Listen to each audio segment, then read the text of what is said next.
Hello and welcome. I'm Sima Katauka and you are watching NewsX World. Let's take a look at some of the top stories. President Donald Trump is open to a trilateral summit in Alaska with Russian President Vladimir Putin and Ukrainian President Volodymyr Zelensky. According to White House official, the White House is currently planning a bilateral meeting with Putin at his request. Ukrainian President Volodymyr Zelensky has said that Kyiv fully supports a joint statement by European leaders backing peace efforts. The leaders of France, Italy, Germany, Poland, the UK, Finland, and the European Commission has praised US President Donald Trump's initiatives while urging pressure on Russia and security guarantees for Kyiv. Meanwhile, one person was killed and 3 apartments were damaged in a Ukrainian drone attack on Russia's Saratov region, which also hit an industrial facility. Governor Roman Busargin said on Telegram residents were evacuated after drone debris caused damage.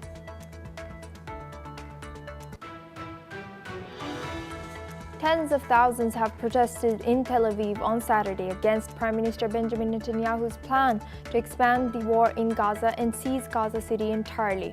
Netanyahu's security cabinet approved the operation on Friday despite domestic backlash, military rumors of dissent, and international pressure. 3 Thai soldiers were injured, one losing a foot after triggering a landmine near the Cambodian border. Days after both countries agreed to a ceasefire, Thailand accused Cambodia of violating the Ottawa Treaty and its sovereignty, while Phnom Penh denied freshly planting mines and warned that such claims could jeopardize the truce. China is pressing the US to ease export controls on AI-critical high-bandwidth memory chips as part of a trade deal ahead of a possible Trump-Xi summit. According to the Financial Times, Beijing has relayed this request to Washington through expert channels seeking to lift restrictions that limit its technological advancement. South Korea's military has shrunk 20% in the last 6 years to 450,000 troops due to South Korea's sharp decline in eligible male population for mandatory service, according to South Korean Defense Ministry. The report warned that the shortfall in troops and officers could cause operational difficulties.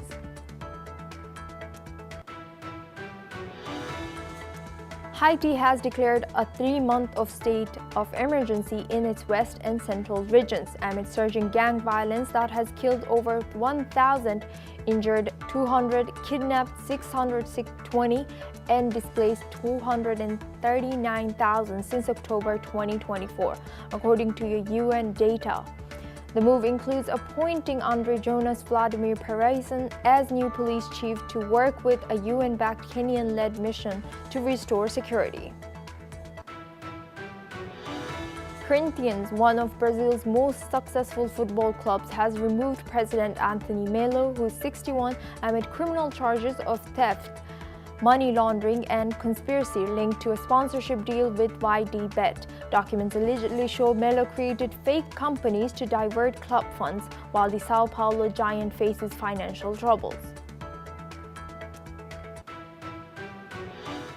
Israel's Finance Minister Bezalel Smotrich has reportedly threatened to bring down the government and force a new election amid escalating tensions over the war in Gaza.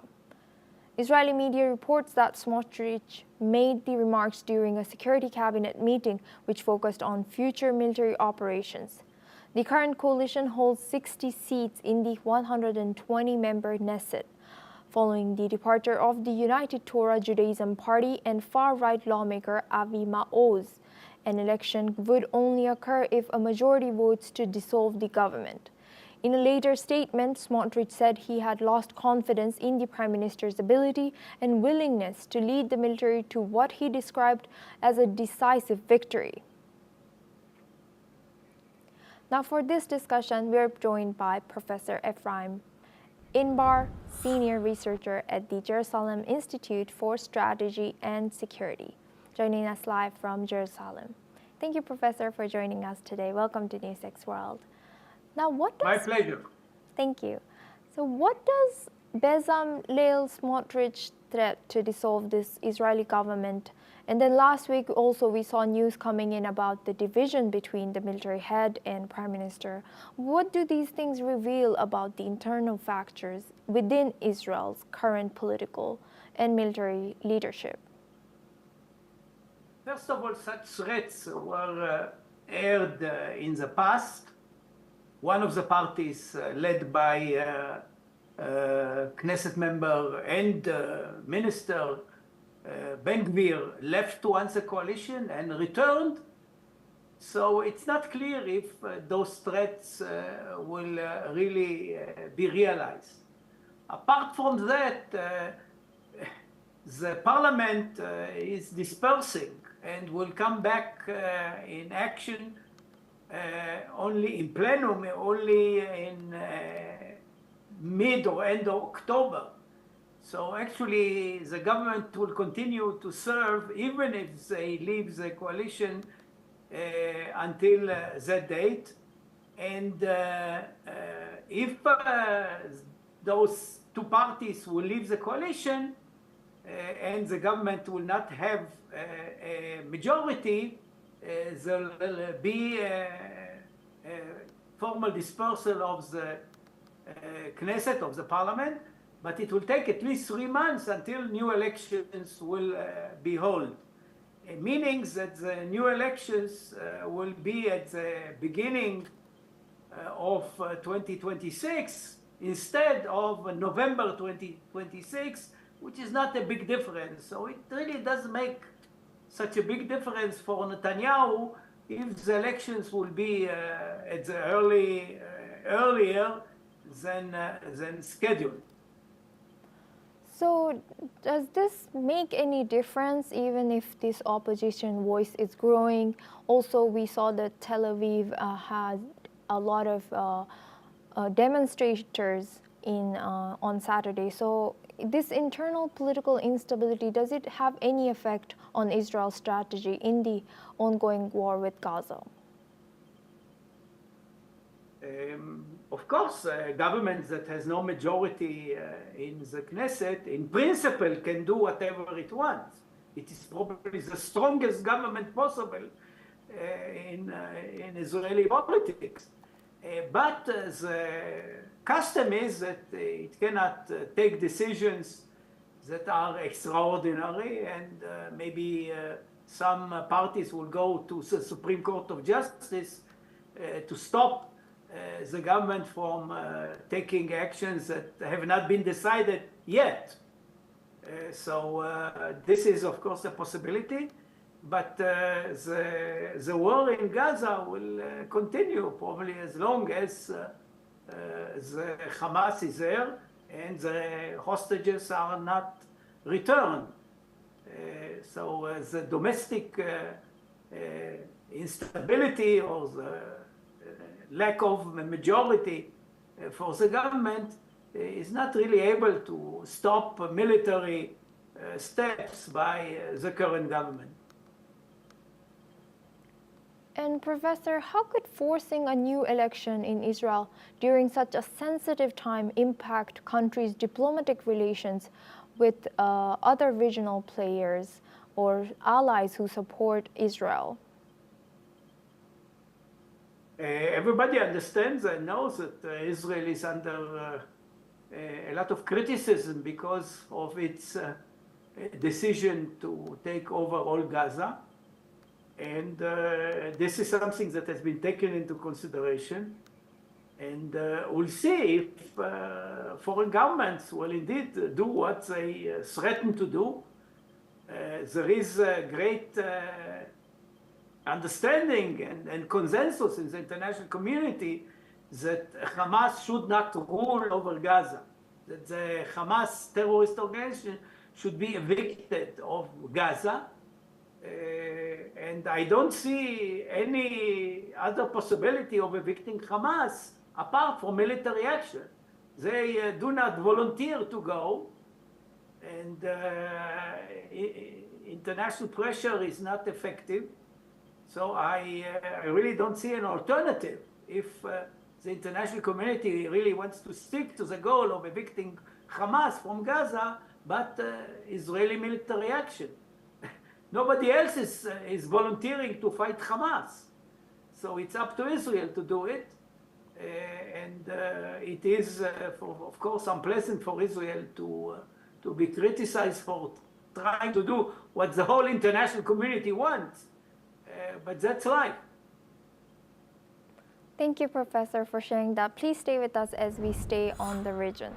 Now, coordinator of government activities in the territories, also known as the COGAT, the Israeli body which coordinates activity in Gaza and the West Bank, has said that over the past week, close to 1,900 trucks of aid were collected and distributed from the Gazan side of Kerem Shalom and Zikim crossings. COGAT also said that more than 1,310 trucks of aid, mostly carrying food, crossed into Gaza this week. Israel has accused aid agencies of not picking up aid that has sat waiting inside Israel, while the agencies have blamed Israel for not allowing safe passage. The UN has estimated that between 500 and 600 truckloads of aid a day are needed to meet the needs of Gaza's more than 2 million inhabitants. Now we go back to our guest discussion with Professor Ephraim Inbar, the senior researcher at the Jerusalem Institute for Strategy and Security. Thank you, Professor Ephraim, for staying with us. Now, Israel and aid agency, what steps could both of them take to resolve these logistical issues and safety, ensuring aid reaches those who are in need? I think the whole campaign, starvation campaign led by Hamas, was fake news. I think it's clearer now than before that many of the pictures were pictures of sick people, of sick children that had nothing to do with the lack of food. There are, of course, some pockets of hunger in Gaza because of the problems with the distribution of food. Many of those trucks that you mentioned are being looted by Hamas and used by Hamas to feed their own people first, their own terrorists, and also to sell on the market to finance the needs of the terrorist organization. And now Israel tries to prove to everybody that there is no starvation and allows as many as possible trucks to go in, although the UN has problem in distributing, particularly the UNRWA, and as long as Hamas is ruling parts of Gaza, we'll continue to see attempts by Hamas to convince the international community that Israel conducts a starvation campaign against the Gaza population. Anybody that takes a careful look at the pictures coming of Gaza sees that most people are well fed and don't suffer from starvation. Actually, some of the people we see in the pictures are quite obese.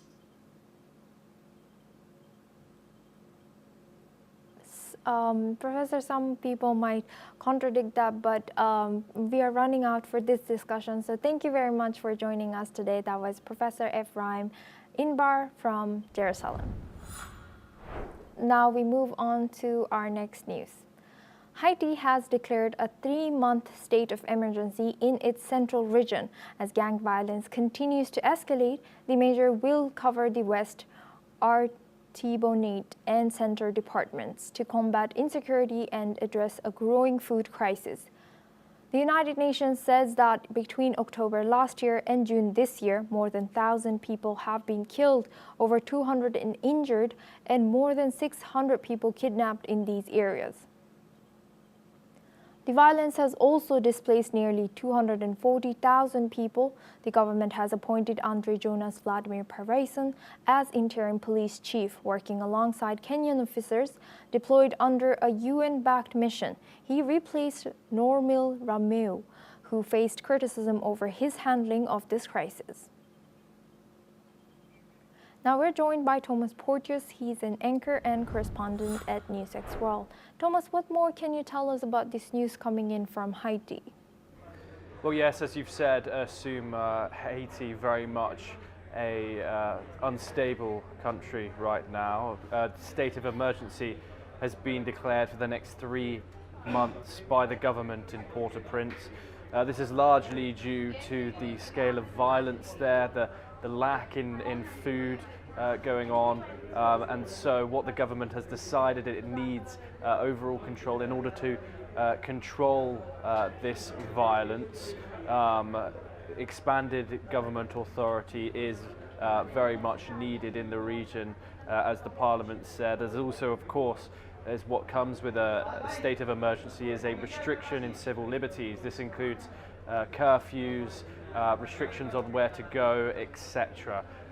This is in order to curb the gang violence, which is so rife in the country of Haiti right now, and we have been reporting on this for the last few months now, and the situation seems to be in fact getting worse in the region. This violence was triggered by a widespread humanitarian crisis. A famine was officially declared in September of last year, 2024, and this has led to the rice production in the country, which Haiti does rely so much on in being scarce, and so people with less money in their pocket, they become more desperate, and violence has increased due to that. So the other thing about Haiti is there is a huge wealth disparity there.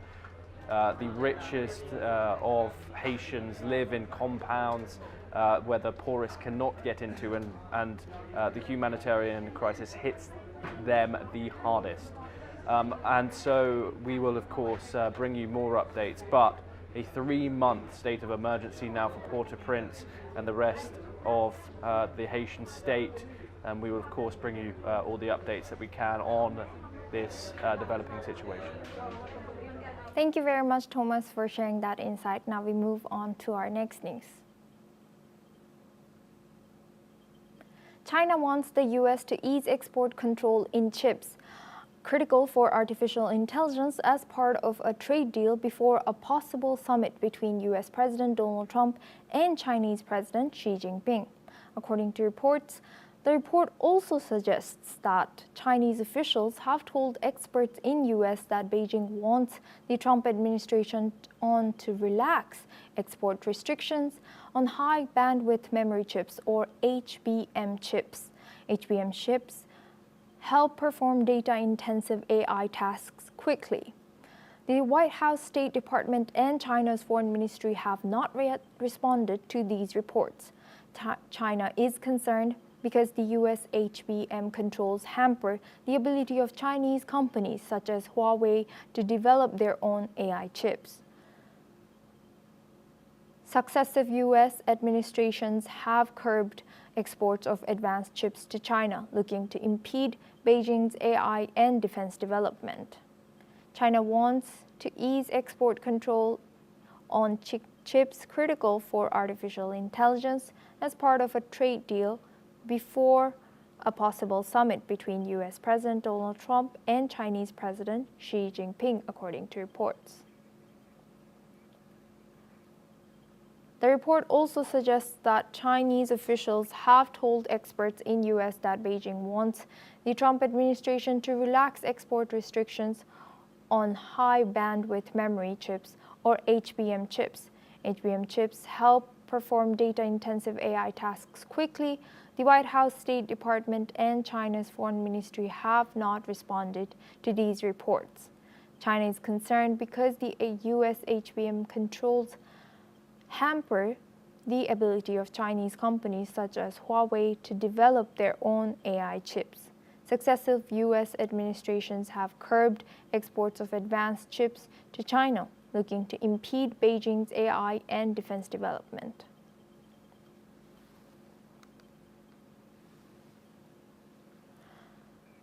Now we move on. Chief of Army Staff Field Marshal Asim Munir is on an official visit to the United States and has held high-level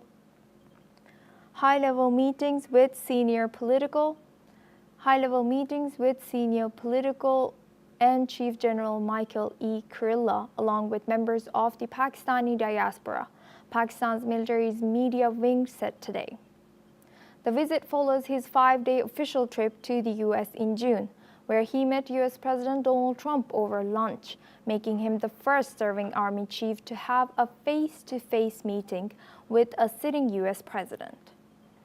Munir praised General Kurilla's exemplary leadership and his significant role in enhancing bilateral military cooperation. He also extended best wishes to Admiral Cooper, expressing confidence in sustained collaboration to tackle shared security challenges. Chief of Army Staff Field Marshal Asim Munir is on an official visit to the United States and has held high-level meetings with senior political and Chief General Michael E. Kurilla, along with members of the Pakistan diaspora, Pakistan's military's media wing said today. Now for this discussion, we are joined by Major General Sudhakarji. He's a senior geopolitical and strategic defense expert, joins us live from New Delhi. Thank you, Major General, for joining us today. Good to see you. Now, how does this Field Marshal Asim Munir's visit to the United States and his meetings with senior U.S. military leaders reflect the evolving military cooperation between Pakistan and the United States? Yeah, good afternoon, Asuma. Thank you for getting me to your show. Thank you. At the very outset, I would like to respond to your question by saying it has got a lot of geopolitical signaling between USA, China, USA, Russia, and USA, India. So when you actually look at each of them into groupings of two, there are different meanings and interpretations, because amongst all these, there are two countries which are actually merging out to be swing states. Which are the swing states? We'll come back to it later. As of now, Field Marshal Munir has been invited for a farewell party of the outgoing commander. That's quite a normal thing, because he falls in the jurisdiction of the commander's area of responsibility. So there is nothing extraordinary or nothing abnormal happening. But for a chief of the army staff of Pakistan coming on a visit or been invited for the second time in a time frame of 2 months, actually it reflects a warming up of ties between Pakistan and the USA, which is not going to be to the liking of China. If it is not to the liking of China, then it has got a very, very serious consequence. The rivalry is between USA and China. China has invested lots of money in the CPEC in Pakistan, as also almost to the tune of 81 to 82% of its equipments are being imported by Pakistan from China. We have just concluded, just had Operation Sindoor, in which the warlike stores of China have been validated. The new concepts have been validated. So under these circumstances, USA coming into the fray, it amounts to strategic rivalry, although it may be for rare earth element, maybe for cryptocurrency, or maybe basically to keep India under checks and balance. Whatever the case may be, it definitely will raise the eyebrows in the environment as also in the geopolitics. Back to you, Asuma. And Major General Sudhakarji, do you see this strengthening of military ties between U.S. and Pakistan? What does this reflect? Is this a potential shift in Pakistan's foreign policy, or is this a strategic balancing act according to you? To me, it appears to be a kind of exploitation of the situation which Pakistan is immersed in today by USA, one. Number two, it also is a revival of the very concept of Make America Great Again. In doing so, a superpower is trying to regain the lost footstep. If you recall, 31st of August 2021, the USA and the NATO forces had made a hasty withdrawal from Afghanistan or from this region. Now to say, going back to this region again, because the Bagram airport has been taken over by USA elements. Now Pakistan bases are being taken over by USA. The bigger aim could be to contain, counter, and contest China. However, at the moment, it appears that the relationship is being warming up with Pakistan for the national interest of USA. And third point is that Iran is becoming the focus of attention as far as the Middle East is concerned. If at all the conflict has to rage on for whatever time they decide to through Netanyahu, then keeping the flank secure is equally important. Therefore, securing of the bases by American forces in Pakistan is important. Back to you, Asu. Major General, building on your answer there, you said U.S. is trying to benefit from this relationship with Pakistan. What is U.S. benefiting from this kind of relationship with Pakistan there? The benefits that USA may derive from this is first and foremost thing is that India's strategic autonomy is not to the liking of USA. So by going on the side of Pakistan, mindful of the fact Pakistan is a state or a country which sponsors terrorism, transborder terrorism, yet USA is taking sides of Pakistan, will definitely become an irritant in the relationship between USA and India, one. Number two, the rare earth element in Balochistan is actually in abundance. So this rare earth element, where China has already gone in for contracting some of the portions of the rare earth element, America wants to have its pie because it has been left behind by China in a significant manner. So $6 trillion worth of rare earth element is being contracted from Balochistan. This is the second benefit. Third benefit is the cryptocurrency, which Donald Trump's son and Munir, Field Marshal Munir's son, both have shaken hands. They are going ahead with taking significant stride to actually derive maximum economic benefit from the cryptocurrency business they have just started in the recent past. Apart from all this, the biggest benefit which America, which is not being stated in the open domain today or in any media channel, is that America has got back to the region. Primarily, as far as my analysis goes, this is trying to carry out a containment of the expansion of Chinese penetration into the Pakistan and treating Pakistan as a vassal state. So therefore, it amounts to a strategic rivalry between USA and Pakistan. America's aim would be at this juncture to deny the China-Pakistan economic corridor, so also deny the Gwadar port along the coastline of Pakistan with the Arabian Sea. Back to you, Asu. Thank you very much, Major General Sudhakarji, for joining us and sharing your insight. Now, well, that's all we have time for. We will continue to bring more news updates from around the world.